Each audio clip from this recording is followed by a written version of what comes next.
this is news that I think we were preparing for all week, that Shanahan would be let go. And I'm curious to see what this means, for Brad Treliving. If he's staying, which I presume he will, does he have more power? Does he all of a sudden have more power to do things that maybe he couldn't do as of yesterday? What happens? How does Marner feel about this? How does Tavares feel about this? How does Matthews and Nylander feel about this? Austin Matthews is as connected to Brendan Shanahan as anyone else in his hockey career. Right. It could have effects. I really think Mitch Marner is going to go play somewhere else, but it could have a big-time effect on other decisions. Because if Brad Treliving's the GM and he kind of had thoughts on his own where it'd be like, I don't know if they were differing and he's allowed to make the call himself now. Maybe there's different decisions that are going to be made. So who knows how those play out. Well, I'm sure Brad Treliving isn't going anywhere either. And it's not that for people that are like, this is shocking. I played a long time in the league for the Carolina Hurricanes. There was Peter Karmanos, the owner, and then there was Jim Rutherford, the GM. There was nothing in between. Like this. The hockey guy does the hockey things. I'm sure big transactions, contract signings, they got to be approved by the owner, of course. But that's how it's been for a lot of places for a long time. There's still no president in Carolina. Like this. Yeah, and and you know I what think I mean? It's not that odd.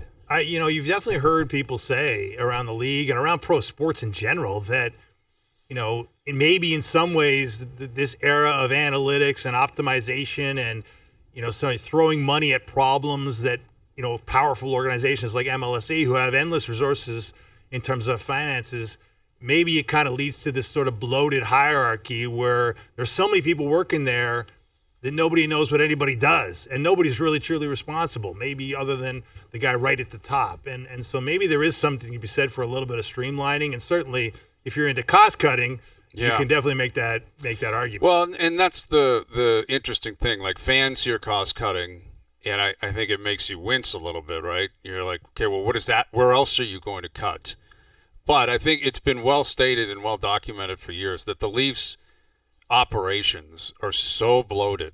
They have so many pages people. and pages of staff. Yes. Like, almost anyone that's ever played for the team is an assistant to the assistant of the assistant's assistant. Yes. And, it's endless how many people are working down there. But what Shanahan also had, his fingerprints on was the way, they did business, the way season ticket holders were handled, the way game ops were handled. Like, he was involved in that. Oh, yeah. He was heavily involved in game operations in terms of what was the goal song. Remember that? There was all this discussion. That was his call, I believe, to either go with what it was going to be, stick with what it was going to be, move on from it eventually, how they handle the alumni. The alumni is an important one for me, Hayes, because to see those guys that played for the Leafs for a long time, I don't even consider myself one of them. I was there for 2 years.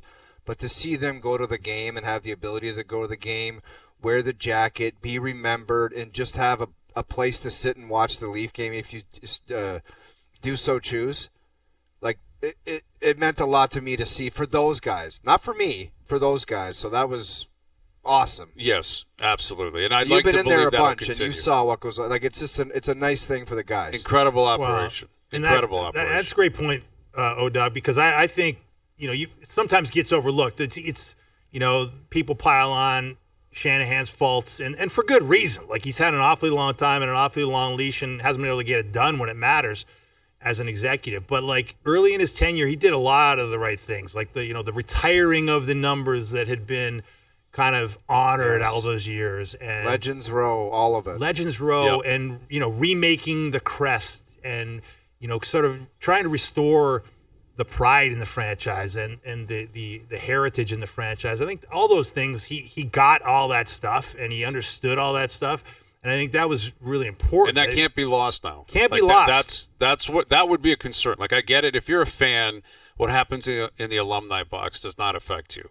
I understand that. Like, the guy driving around doesn't care. Doesn't care at all. Yeah, and that's doesn't. understandable. But it's important stuff in terms of the way your franchise is run, in terms of connecting with the history, in terms of your because, again, prior to him arriving, there were some real embarrassments in terms of the way some things went down and the way some things were handled.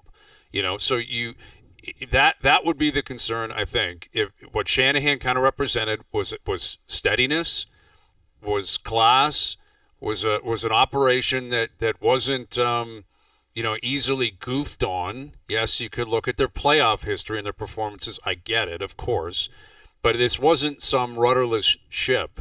And I don't think you should immediately anticipate that it will become that. I don't think it will become that.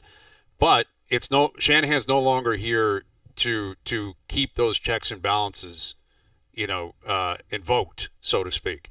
Like now it's Pelly.